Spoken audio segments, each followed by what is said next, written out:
안녕하세요. 저는 딜로이트 안진회계법인에서 보험사 및 금융기관 대상으로 회계 및 재무 관련된 컨설팅을 하고 있는 유영경 파트너입니다. 오늘 IFRS 18 도입에 따른 보험사 경영관리 방향성 제언에 대해서 발표를 하게 되어 매우 기쁘게 생각하고 있습니다. IFRS 18 기준서는 재무제표의 표시와 공시에 관한 기준서인데요.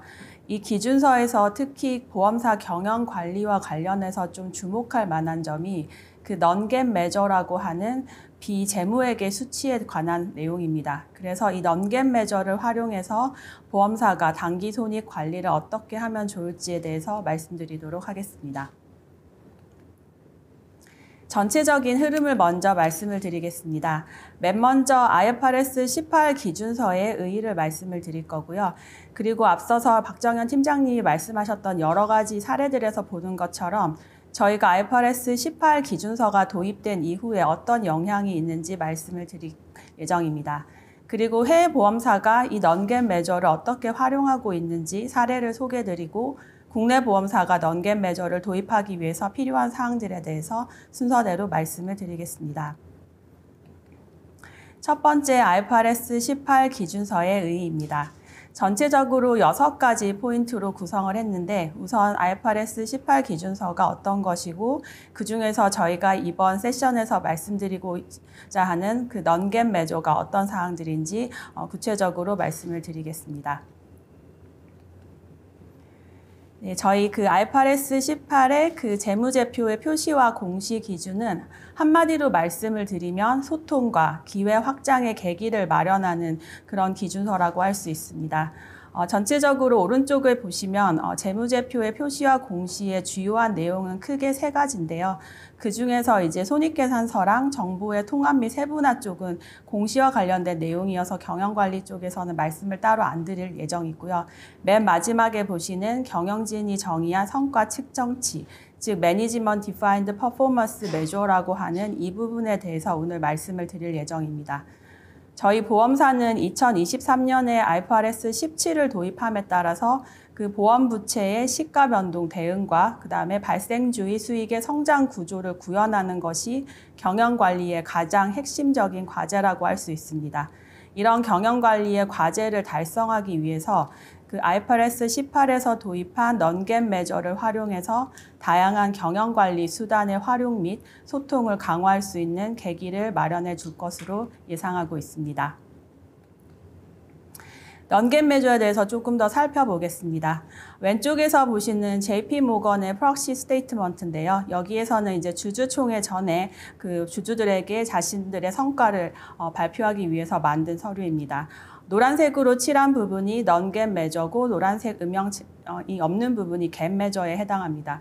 보시는 바와 같이 GAAP measure와 non-GAAP measure 모두 활용해서 병행해서 본인들의 그 단기 성과를 설명하고 있는 것을 보실 수 있습니다. non-GAAP measure 자체는 그 말에서도 볼 수 있는 것처럼 그 갭이라고 하는 재무회계 기준, 즉 저희 나라 같은 경우는 IFRS가 여기에 해당하는데요. 그 IFRS GAAP measure를 보완하기 위해서 경영진이 직접 정의해서 만든 성과 지표를 의미합니다. 금액이 될 수도 있고 비율, 특정 중간합계 등 다양한 지표들을 해외에서는 활용을 하고 있고 지금 챕터 3에서 해외 활용 현황은 따로 말씀을 드릴 예정이어서 이 부분은 별도로 말씀을 드리고 현재 이제 국내는 이 부분에 대해서 활용이 부재한 상황이기 때문에 저희가 이번 기회를 계기로 non-GAAP measure에 대해서 소개를 드리고자 합니다. 그러면 IFRS 18이랑 non-GAAP measure는 어떤 관계가 있냐라고 했을 때 우선 non-GAAP measure는 수없이 많은 이제 그 측정치들이 있을 수가 있고 이거는 기업들이 스스로 정의를 하는 부분이고요. 이 중에서 IFRS 18 기준서에서는 수익 비용 소개에 해당하는 것은 이제 NPM이라는 그런 용어를 사용을 해서 그 경영진이 정의한 성과 측정치로 해서 별도 주석으로 공시를 하고 감사인의 감사를 받아라. 라고 해서 이제 투명성을 강화하는 취지로 들어와 있습니다. 어떻게 보면 IFRS 18 기준서는 그 해외에서 널리 사용하고 있는 이 non-GAAP measure의 개념을 IFRS 제도권 안으로 도입하는 그런 효과가 있습니다. 그래서 이제 해외에서는 이게 많이 사용을 하다 보니까 사실상 오용되는 그런 사례들도 좀 관찰이 되고 있는데요. 그래서 그 오용되는 사례들의 대부분이 본인들의 그 원래 성과를 좀 왜곡하거나 아니면 좀 부풀려서 그런 공시를 하고 IR을 하는 그런 경향들이 조금 발견이 되고 있습니다. 그래서 미국 쪽에서는 SEC에서 그런 규제를 강화하기 위해서 여러 가지 제도적 장치를 마련을 하고 있고요. 이 부분은 사실상 IFRS 18에서 요구하는 사항들과도 일맥상통하고 있습니다.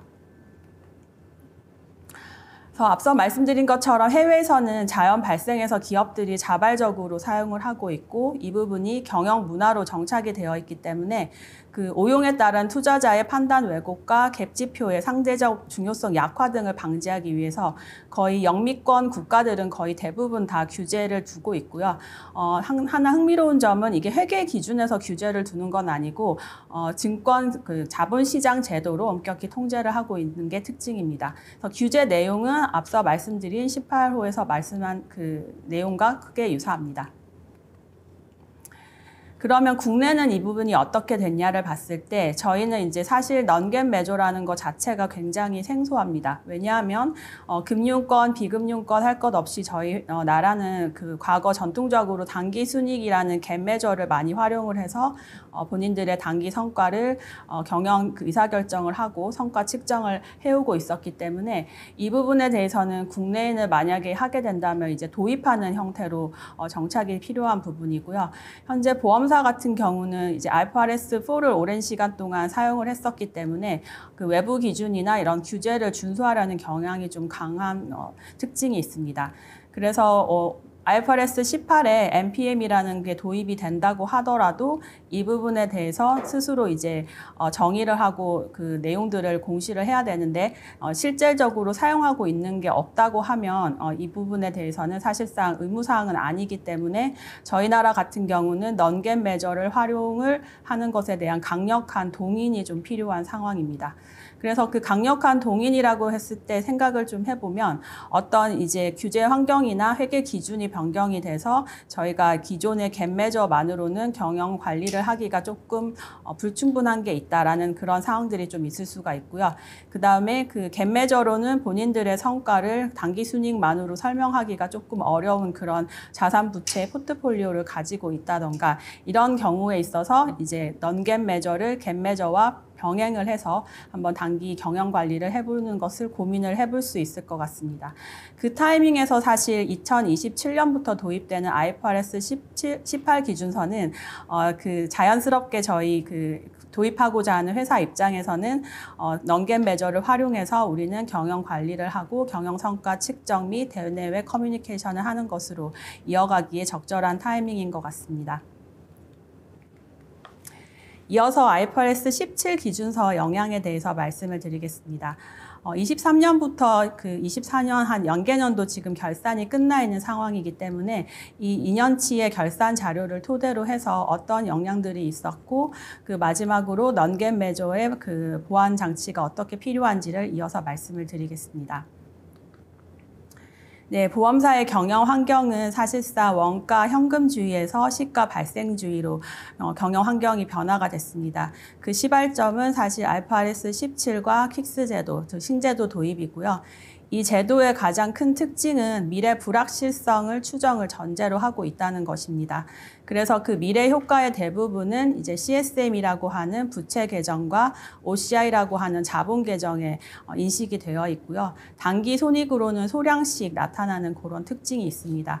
그래서 경영진 입장에서는 이제 임기가 상대적으로 좀 보험 부채의 그 기간보다는 짧기 때문에 본인들의 경영 성과 또 경영 그 재임 기간 동안 단기 성과를 많이 내려고 하는 그런 경향들이 좀 강화가 될 소지가 좀 있고요. 그 신제도의 특징 같은 경우는 발생주의와 시가평가 두 가지 특징 때문에 발생되는 여러 가지 현상들이 있습니다. 우선 발생주의의 특징 때문에 그 보험계약 마진을 좀 확보를 많이 하려는 그런 경향들이 실제로 관찰이 됐고, 그래서 신상품 그 제조와 그다음에 판매 영역에 있어서 모두 다 이제 CSM이 높은 거 위주로 많이들 드라이브를 걸고 제조도 많이 했던 것 같습니다.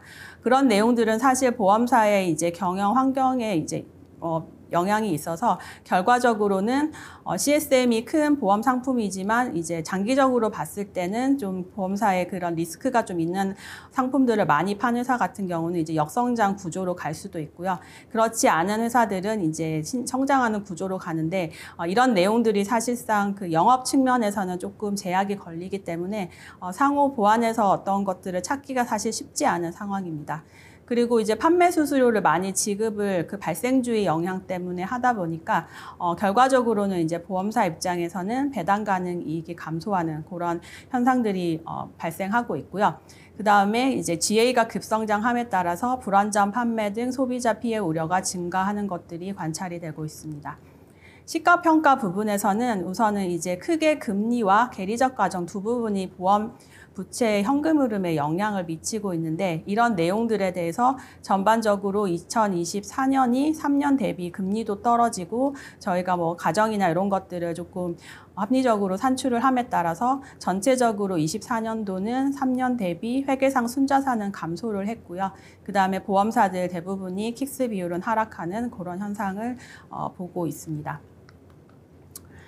네, 이어서 이제 그러면은 경영 성과라고 하는 그 단기 성과라고 하는 부분에서는 전체적으로 단기 순이익을 보면 보험 손익과 투자 손익으로 구성이 되어 있는데 그 단기 순이익은 이제 개선이 되었습니다.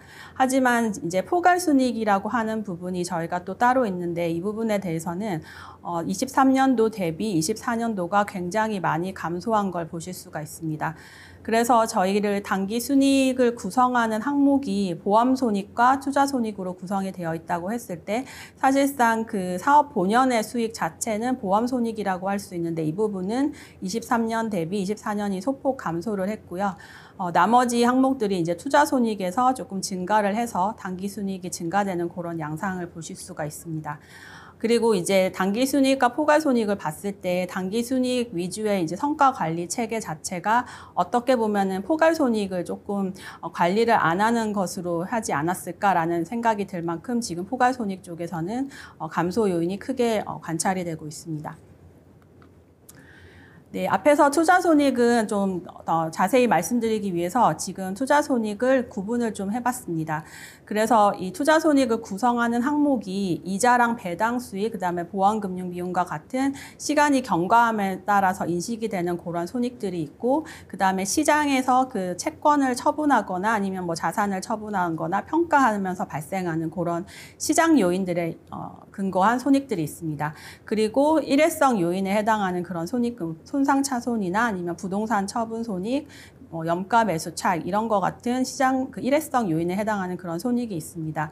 그렇게 됐을 때 전체적으로 생보사랑 손보사를 보면은 생보사 쪽에서는 그 발생주의 손익이 23년 대비 24년이 크게 증가를 했는데 그 사유가 사실 이게 시간이 경과함에 따라서 발생했다고 보기에는 그 증가 폭이나 이런 것들이 굉장히 크게 관찰이 되고 있습니다. 그래서 지금 갭 기준으로 어떤 손익계산서를 분석을 해볼 때 저희가 이제 증가한 거는 알겠는데 이 부분에 대해서는 여러 가지 요인들이 좀 혼재가 되어 있어서 경영하는 입장에서도 어떤 손익을 지표로 바라보고 경영을 해야 되는지 이런 것들을 조금 알기 어렵지 않나라는 생각이 좀 들고 있습니다.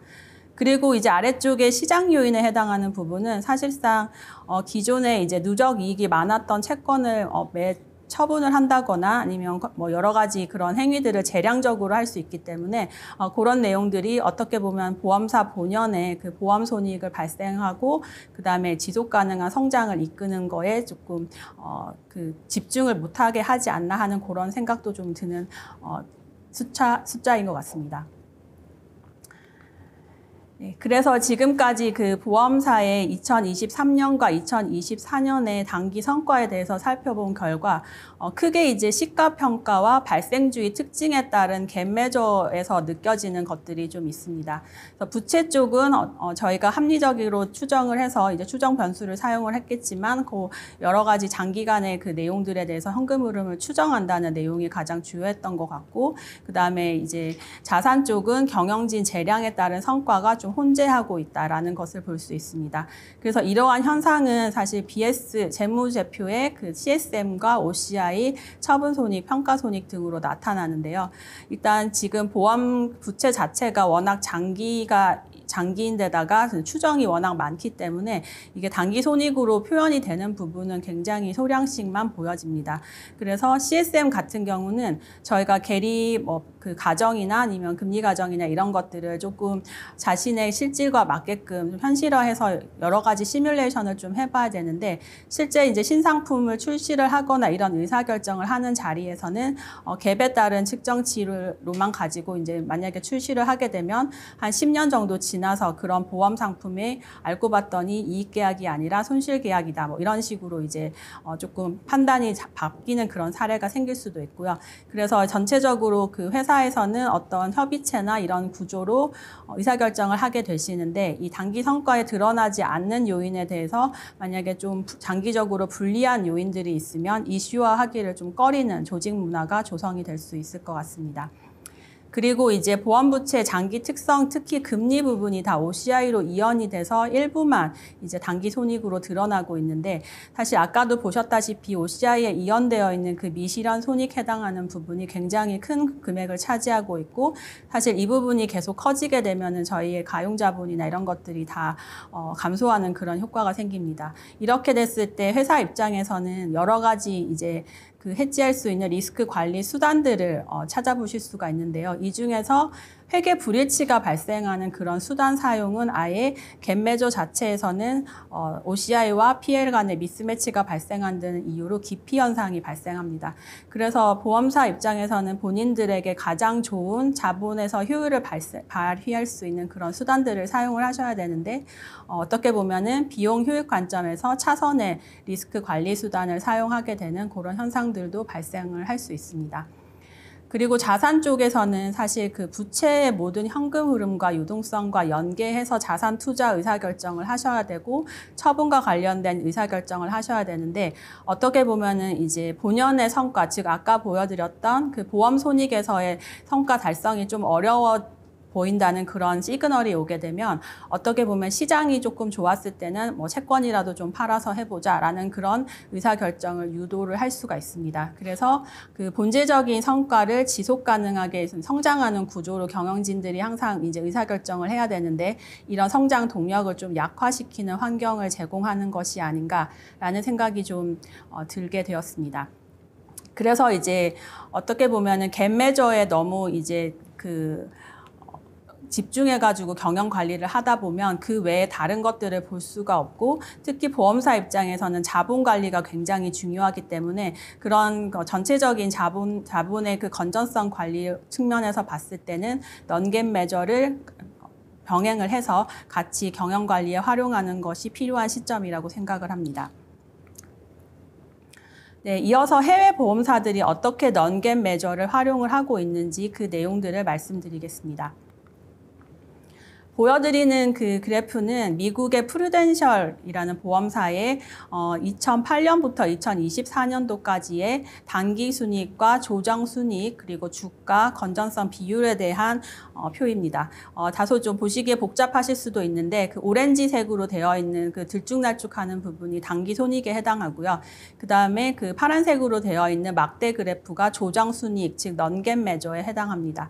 그리고 그 파란색 되어 있는 막대 그래프 위쪽에 연두색으로 되어 있는 부분이 건전성 비율이고, 제일 위쪽에 있는 초록색이 주가 그래프입니다. 그래서 보시는 바와 같이 그 조정 순이익에 해당하는 넌갭 매저가 굉장히 안정적으로 좀 운영이 되고 있고, 특정 이제 뭐 세계 금융 위기나 여러 가지 그 위기 상황에서는 조금씩 감소를 할 수도 있겠지만 전체적으로 안정적으로 관리를 하고 있고요.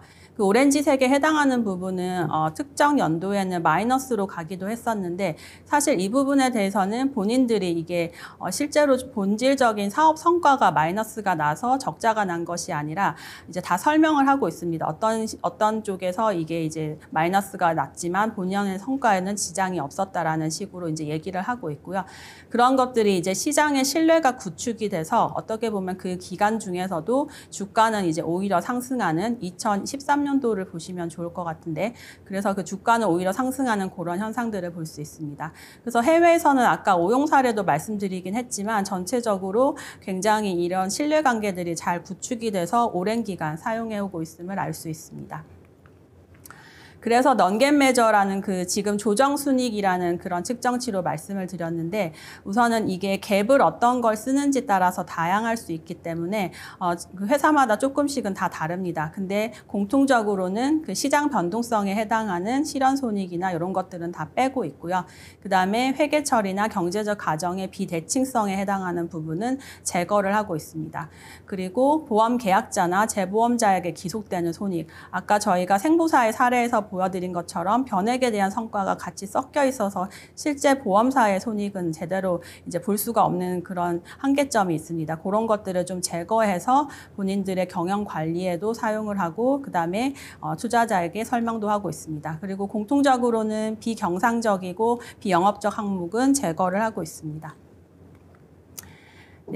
네 군데 회사를 좀 저희가 서치를 많이 해봤는데요. 그 공시가 비교적 잘 되어 있는 회사들로 서치를 했었고 미국의 프루덴셜은 앞에서 설명드린 내용들이고요. 주요하게 그 차이 내역에 대해서 재무제표에서 주석으로 굉장히 상세하게 공시를 하고 있는 것을 보실 수 있습니다. 메트라이프 또한 미국에 상장되어 있는 회사고 프루덴셜이랑 이제 갭도 똑같고 규제 기간도 똑같기 때문에 공시하고 있는 그런 패턴들은 비슷합니다. 그래서 두 군데 회사의 이제 공통적인 부분은 그 비대칭성 회계 처리 부분, 즉 파생 손익이나 외환 손익 이런 것들을 굉장히 많이 이제 제거한 채로 지금 단기 손익을 순손실이 가더라도 본인들의 조정 이익은 견고하게 잘 유지되고 있다. 이런 식으로 지금 설명을 하고 있습니다.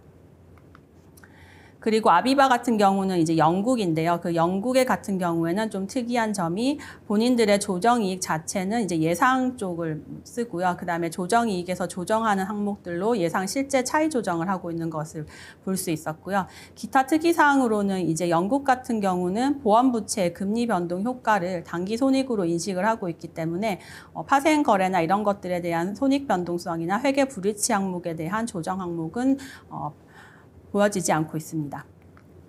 그리고 마뉴라이프 캐나다 보험사고요. 세 군데 그 나라에 상장이 되어 있는 회사고 이 회사도 비슷하게 시장 운용 성과 차이 부분은 제거를 하고 있고 그다음에 계리적 방법이나 가정 변동 효과는 제거를 하고 있습니다. 네, 마지막으로 이제 국내 보험사가 이런 넌겟 메저를 어떻게 활용을 해서 경영 관리에 도입을 하면 좋을지에 대해서 제언을 드리겠습니다.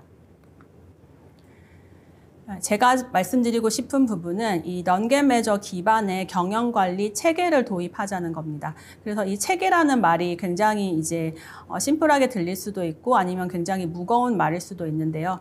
기존의 이제 IFRS4의 원가법이나 RBC 기준 하에서는 부채를 원가법으로 평가를 하고 있었고 현금주의 기반으로 모든 것들이 결정이 되기 때문에 변동성이나 이런 것들의 노출이 굉장히 작았습니다.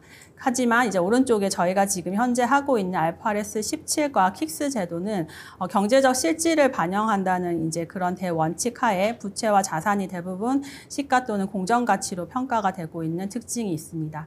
그래서 지금 시점에 이제 2년 정도 지났지만 보험사 입장에서 주어진 대로 했더니 이제 이런 재무 결과가 나왔다라는 설명이 통하지 않는 환경이 된 것 같습니다. 그래서 원인에 대해서 다양하게 자체적으로 많이 분석을 해보실 필요가 있고요. 그 다음에 거기에 대해서 어떻게 관리할 건지 스스로 정의를 하고 그 성과를 같은 일관된 방법으로 입증을 하고 이와 관련된 내용들을 내부적으로도 보고 평가 소통하시고 외부화도 하시는 그런 체계가 필요한 시점인 것 같습니다. 그래서 지금 제언드리고 싶은 부분은 전략 및 경영 계획의 수립부터 마지막에 대외 커뮤니케이션과 피드백, 지표 개선에 이어지는 전 영역에 걸쳐서 IFRS 기준하고 이에 병행을 해서 본인들의 그 각 보험사에 맞는 넌겟 메저를 설정을 해서 이를 활용을 하고 이 둘의 차이 내역을 설명할 수 있는 체계를 구비하는 것을 제언을 드립니다. 여기에서 가장 중요한 부분은 이제 경영진이 바뀌거나 어떤 뭐 이런 그 단기 성과주의로 갈 수 있는 그런 사항들이 사람이 바뀐다고 해서 바뀌는 게 아니라 이 넌겟 메저 자체도 일관성 있게 기간 간 비교 가능성을 높여서 제도화해서 실행하는 것이 굉장히 중요한 포인트라고 생각합니다. 그래서 넌갭 매저를 활용을 해서 그 경영 관리를 어떻게 하면 좋은지에 대해서 그 경영 관리 목표 자체는 보험사의 그 단기 성과가 보험 손익과 투자 손익 두 개로 구성이 되어 있다고 했을 때 그 보험 손익의 구성 항목 중에 그 CSM 상가객이라고 하는 발생주의에 해당하는 부분들이 있습니다. 그리고 이 발생주의에 해당하는 부분들이 어떻게 보면 보유계약의 CSM 소진분보다 그 신계약의 으로 인한 CSM 증가액이 더 크게끔 경영 관리를 하시고 이제 영업 정책을 펼치시는 것을 목표로 삼자라는 것입니다. 그리고 예상 실제 차이와 손실 요소 발생은 최소화하는 그런 식으로 이제 경영 관리 목표를 삼아야 될 것으로 보이고요. 이 투자 손익에 있어서도 발생주의 부분, 즉 이자나 배당 손익, 그다음 보험금융 비용의 그 차이 부분을 계속적으로 양수를 만드는 그런 식으로 경영 관리 목표를 수립하고 시장 요인으로 인한 그런 손익이나 일회성 요인 자체는 이제 KPI에서 배제를 하거나 그다음에 시장 요인 같은 경우는 저희가 자본 관리를 위해서 리스크 관리를 하기 위한 목적으로 필요할 수 있기 때문에 그런 변동성을 최소화를 하되 그 회계 불일치가 생기거나 이런 것들에 대해서는 넌갭 매저로 본인들이 어떤 이유로 이런 거래를 했고 그 때문에 이제 단기 손익이 이렇게 됐지만 반대급부로 자본에서는 이런 효과가 있었다라는 식으로 설명을 할 수 있는 그런 체계를 만드시는 것을 제언을 드립니다. 그래서 경영관리 지표 자체는 그 발생주의 손익에서 이익을 달성하는 그런 구조로 가져가고 시장 리스크 자체는 회계 불일치랑 상관없이 자본 관점에서 최소화하는 것을 KPI로 설정하시면 좋을 것 같습니다. 그래서 넌갭 매저 자체는 이제 국내에서는 사실상 그 경영 관리와 그다음에 공시, 그다음에 커뮤니케이션까지 현재는 사용을 하고 있지 않고 있기 때문에 여기에 대해서는 이제 도입이 필요한 상황입니다. 그래서 전체적으로 봤을 때 바로 이제 모든 것을 다 뭐 해외처럼 도입하자라기보다는 단계적으로 진행하시는 것을 말씀드리고 싶습니다. 그래서 처음에는 이제 현황 진단을 하고 어떤 부분이 개선 영역이 필요한지를 좀 진단해 보시는 게 필요하고요. 이때는 이제 다양한 시뮬레이션이나 이런 것들을 좀 병행을 해서 본인들이 갭 매저로 했을 때는 이렇게 보이지만 사실 어떤 리스크가 있고 이거를 개선하기 위해서는 어떤 넌갭 매저를 써야 된다. 이런 것들을 좀 분석을 해보시고 하나씩 차근차근 수기 기반으로 좀 운영을 하시다가 이제 대내외 이제 커뮤니케이션까지 확대시켜가는 그런 방향으로 말씀을 드리고 싶습니다. 그래서 여기까지 이제 보험사의 경영관리에 넌갭 매저를 활용을 해서 경영관리 전반을 활용하는 것을 말씀을 드렸는데요. 지금 IFRS 18 도입에서 가장 중요한 부분은 이제 재무제표 구조가 어떻게 바뀌고 이런 것보다는 갭 매저의 한계를 좀 보완할 수 있는 넌갭 매저를 스스로 보험사 스스로 정의를 해서 그 사업 본연의 어떤 성장 가능한 구조를 장기간에 걸쳐 실현 가능하도록 만드는 그런 체계를 도입하는 것이 필요하다고 생각을 합니다. 이상 저의 발표를 들어주셔서 감사합니다.